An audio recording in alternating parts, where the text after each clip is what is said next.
Assalamualaikum. Assalamualaikum. Waalaikumsalam. Masuk. Boleh saya duduk? Boleh. Selamat datang ke sesi kaunseling kita pada hari ini. Boleh saya tahu nama saudari? Nama saya Mulia Kazi Seri binti Muhammad Zulkifli. Boleh panggil saya Mulia.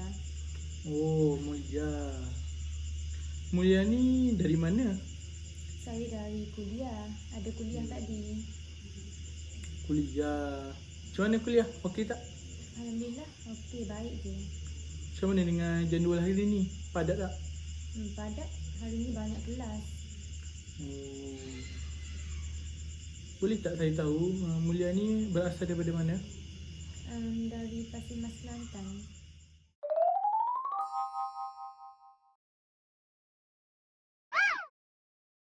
Oh, Kelantan. Saya pernah pergi kat sana tu. Sebelum tu boleh tak saya nak tahu Mulia ni ada berapa adik-beradik? Saya ada 4 orang adik-beradik. Saya anak kedua. Oh, okey. Kalau tak keberatan, boleh tak Mulia cerita sedikit tentang latar belakang keluarga Mulia? Saya anak orang senang lah. Mak saya cikgu, ayah saya arkitek. Tapi dalam kesenangan saya tu, saya ada juga masalah yang saya tak boleh nak tanggung. Saya rasa berat nak tanggung. Okey, tapi sebelum tu saya nak tanyalah. Mulia ni dah makan ke? Sebab nampak monyoknya. Sudah, Dah. tapi lepas balik kelas tadi lah. Oh, ya ke? Mulia okey ke kalau kita teruskan sesi kaunseling ni? Okey, boleh.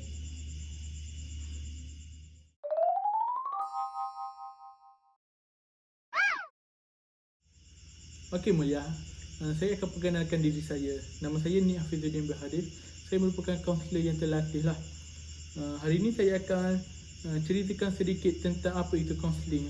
Okey. Kaunseling ini ialah satu proses interaksi antara seorang kaunselor yang terlatih dengan seorang individu ataupun sekelompok kecil yang mengalami kekeliruan, di mana kita ni bersama-sama memikirkan beberapa alternatif yang sesuai bagi mengatasi kekeliruan ini. Seterusnya melaksanakan alternatif yang terpilih lah.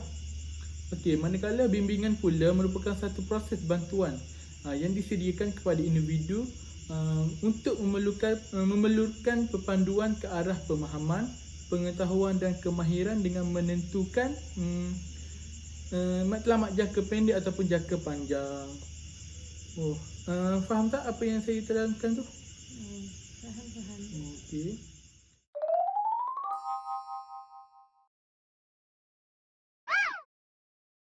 Jika Mulia dah rasa selesa, okey tak kalau boleh tak Mulia kongsikan apa yang ingin Mulia ceritakan kepada saya? Apa masalah yang dihadapi oleh Mulia? Boleh tak? Boleh. Pertama sekali, saya ni mana anak orang senang. Mak cikgu, ayah arkitek. Tapi mak saya dengan ayah saya selalu balik lewat bila kerja. Jadi saya macam bila saya di rumah, saya duduk dengan keluarga saya, dengan adik-beradik saya je. Tu pun kalau adik-beradik ada yang pulang, ada yang duduk asrama. Tapi bila saya ada masalah, saya tak boleh nak cerita dengan siapa-siapa pun masalah saya. Saya rasa macam murung lah. Dan ayah dengan mak saya pun selalu gaduh. Balik je kerja gaduh sebab mak saya tak masak, ayah saya nak makan tak boleh nak makan.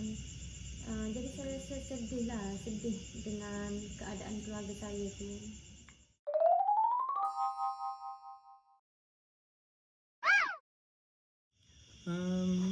Okey Mulia, kalau boleh saya nak tahu apa yang dimaksudkan dengan stres tu. Cuba terangkan secara terperinci kepada saya. Stres lah, macam kalau saya duduk universiti, saya tak ada tempat nak mengadu pasal masalah family. Bila saya duduk rumah, saya tak nak mengadu pasal masalah kawan.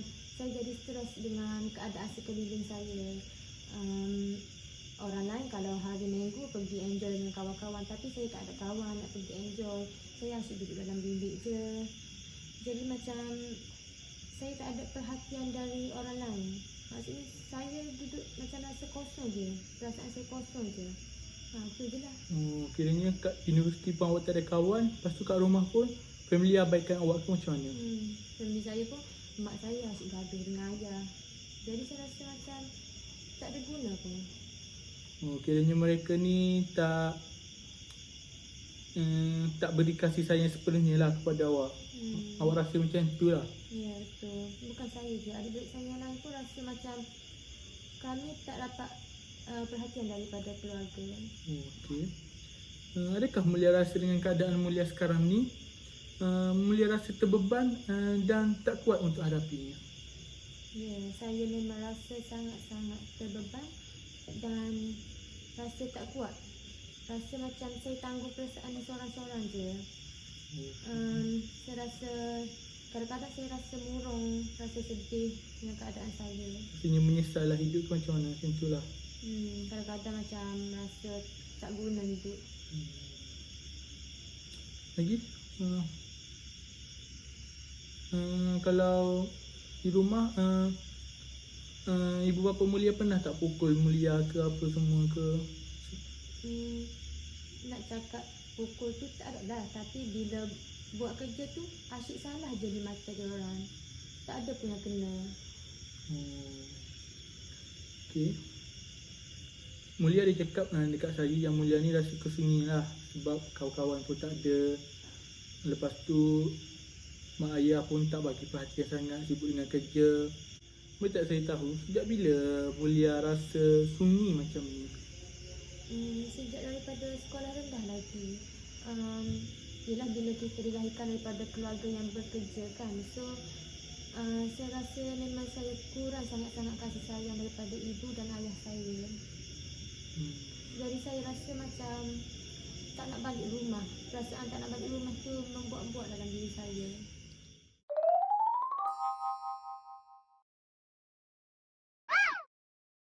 Okey, boleh tak Mulia jelaskan kepada saya kenapa Mulia tak nak balik rumah sangat? Saya rasa kalau macam saya balik pun tak ada apa kat rumah. Nak bercakap dengan kedua ibu bapa saya pun dia orang tak layan saya. So saya rasa macam seronok duduk di universiti pula. Walaupun ada kawan seorang je, dua orang je, walaupun tak ramai kawan, tapi saya rasa duduk di college, di universiti lagi baik daripada balik di rumah. Okey. Kiranya kalau duduk di universiti lagi best lah. Sebab walaupun tak ada kawan tapi ada dah seorang dua tu. Adalah nak cakap ramai tu tak ramai tapi ada seorang dua.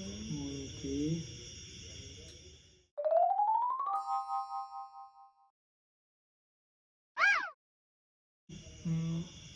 Jadi berdasarkan apa yang dikongsikan oleh Mulia, Mulia ni mengalami masalah keluarga lah, di mana keluarga Mulia ni tidak peduli pun tentang Mulia makan ke tak, okey ke belajar. Dan Mulia juga memberitahu saya Mulia ni tidak mendapat perhatian yang sepenuhnya lah oleh mereka. Dan disebabkan itulah juga Mulia merasa sedih, betul tak? Betul.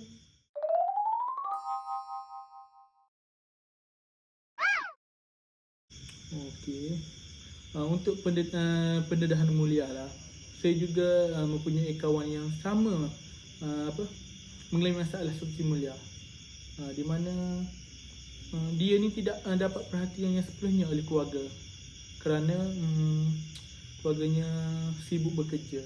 Hal ini menyebabkan dia merasakan kesunyian dan terkadang dia berdasarkan pengalaman dia cerita kat saya kan, dia cakap macam tak ada guna hidup sebab semua orang ni tak nak kawan dengan dia. Lepas tu keluarga pun endah tak endah kepada dia, menyebabkan kadang-kadang tu dia rasa macam tu kosong. Tapi saya lah sebagai kawan saya menasihatilah dia agar supaya bersabar dengan apa yang berlaku, mungkin ada hikmahnya. Dan akhirnya alhamdulillah lah, beliau berjaya menghadapi dengan semua ni. Lepas tu dia kuat, kuat menghadapinya dengan sabar lah. Kiranya dia tidak ambil jalan yang singkat, seperti membunuh diri ke, melakukan perkara yang jahat ke, sebab untuk mendapatkan perhatian. Tapi dia melakukan dengan perkara yang lebih hebat. Dengan di universiti ni dia mendapat pelajar yang terbaik, menyebabkan keluarga dia tu membuka mata kepada dia, menyebabkan dia ni kiranya kasih sayang tu datang balik apabila dia dapat membanggakan family dia dengan menjadi pelajar yang terbaik di universiti.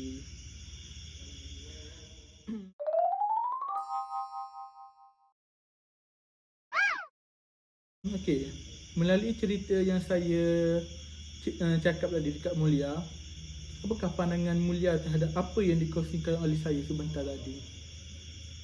Saya rasa dia seorang yang kuat dan tabah lah. Sebab bila benda melibatkan keluarga ni, dia jadi berat dan tak mampu nak tanggung seorang diri. Sebab bagi saya pun, saya tak mampu nak tanggung seorang diri. Saya perlukan juga orang untuk saya meluahkan perasaan saya sekarang ni. Okey. Boleh Mulia jelaskan apa perasaan yang Mulia rasakan sekarang? Perasaan saya sekarang ni ialah saya masih lagi rasa macam sunyi, sedih, nak terima keadaan seperti sekarang ni. Saya rasa macam, seperti saya cakap dah, saya rasa kosong. Rasa hari-hari yang saya lalui pun macam tak ada apa-apa. Macam itulah. Okey, adakah Mulia rasa dengan keadaan Mulia sekarang ini, pembelajaran Mulia ini akan terjejas tak? Sebab kalau melalui keputusan result yang saya tengok ni, setiap sem Mulia dekan. Adakah apa yang berlaku ini mengganggu pembelajaran Mulia?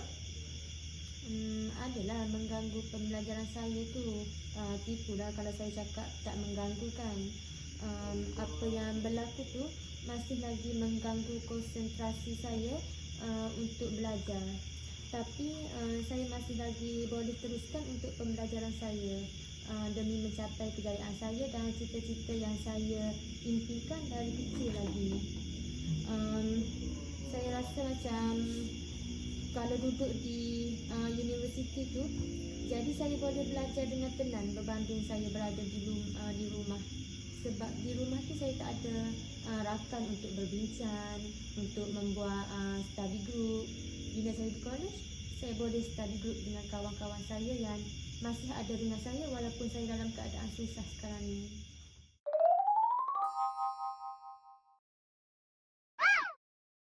Okey, memandangkan sesi kaunseling kita ini akan tamat, Mulia ada apa-apa lagi yang ingin dikongsikan? Setakat ini tak ada. Alhamdulillah lah. Saya dah faham dah sikit-sikit. Okey.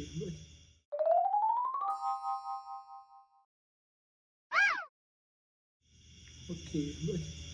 Berdasarkan apa yang dikongsikan oleh Mulia sebentar tadi, saya dapat rumuskan bahawa Mulia ni tidak mendapat perhatian daripada keluarga, itu sahaja. Saya harap Mulia ni tidak mengambil tindakan yang terburu-buru lah terhadap diri Mulia. Mungkin keluarga Mulia itu sayang Mulia, tapi dia tak dapat tunjukkan kerana busy bekerja.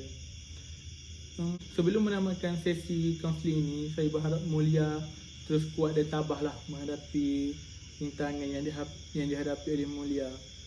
Dan saya harap Mulia terus kuatlah untuk meneruskan pembelajaran seperti biasa dan menjadi pelajar yang cemerlang.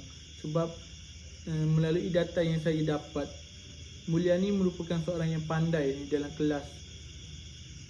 Lepas tu saya harap Mulia dapat menyelesaikan masalah dengan family Mulia, bercakap, jangan senyap je.